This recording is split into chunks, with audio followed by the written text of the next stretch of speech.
राजा दक्ष प्रजापति की महागाथा। पुराणों और धर्मशास्त्रों में राजा दक्ष प्रजापति का नाम विशेष रूप से उल्लेखनीय है। वे ब्रह्मा जी के मानस पुत्र थे और सृष्टि के नियमता के रूप में अपनी भूमिका निभाते थे। दक्ष अपनी विद्वता, तपस्या और कठोर अनुशासन के लिए जाने जाते थे।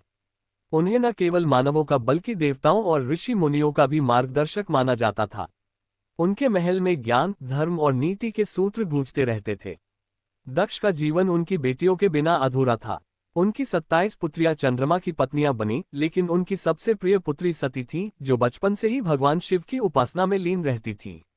सती का जन्म एक विशेष उद्देश्य से हुआ था। शिव के साथ उनका मिलन संसार को एक नई दिशा देने वाला था। सती और शिव का विवाह। दक्ष प्रजापति ने अपनी पुत्रियों के विवाह में सदैव उनकी इच्छा का सम्मान किया।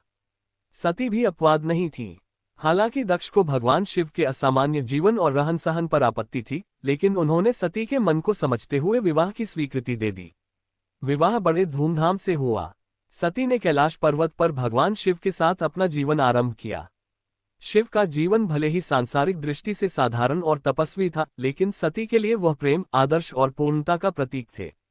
दक्ष का अभिमान। दक्ष अपनी विद्वता और तपस्या के कारण अत्यधिक गर्वित हो गए थे। उनके मन में भगवान शिव के प्रति सम्मान की कमी थी। वे शिव को अद्वितीय तो मानते थे, लेकिन उनके रहन सहन और साधु संस्कारों को राजा के योग्य नहीं समझते थे। एक बार ब्रह्मा जी ने एक विशाल यज्ञ का आयोजन किया, जिसमें दक्ष को मुख्य यजमान बनाया गया। इस यज्ञ में भगवान शिव भी आमंत्रित थे। जब सभी देवताओं और मुनियों ने भगवान शिव का सम्मानपूर्वक स्वागत किया, तो दक्ष को ये बात अखर गई। उन्हें लगा कि उनके पद की तुलना में शिव को अधिक महत्व दिया जा रहा है। उनके मन में शिव के प्रति द्वेष उत्पन्न हो गया। महायज्ञ का आयोजन। कुछ समय बाद दक्ष ने अपने राज्य में एक भव्य यज्ञ का आयोजन किया। उन्होंने सभी देवताओं, ऋषियों और महापुरुषों को आमंत्रित किया, लेकिन जानबूझकर भगवान शिव को निमंत्रण नहीं भेजा। ये निर्णय उनके अहंकार और पूर्व की घटना का परिणाम था। जब सती ने इस यज्ञ की चर्चा सुनी, तो वे अचंभित रह गईं। उन्होंने सोचा कि पिता ने संभवतः शिव को भूलवश निमंत्रण नहीं भेजा होगा। सती ने भगवान शिव से यज्ञ में जाने की अनुमति मांगी। शिव ने सती को समझाया, ये यज्ञ अहंकार से प्रेरित है। बिना निमंत्रण के जाना अनुचित है। लेकिन सती पिता के प्रति अपने कर्तव्य को निभाने के लिए यज्ञ में जाने पर अडिग रहीं। यज्ञ में अपमान। सती जब यज्ञस्थल पहुंची, तो वहां का माहौल देखकर स्तब्ध रह गईं। भगवान शिव के लिए कोई आसन नहीं था और वहां उपस्थित लोग उनके प्रति अपमानजनक बातें कर रहे थे।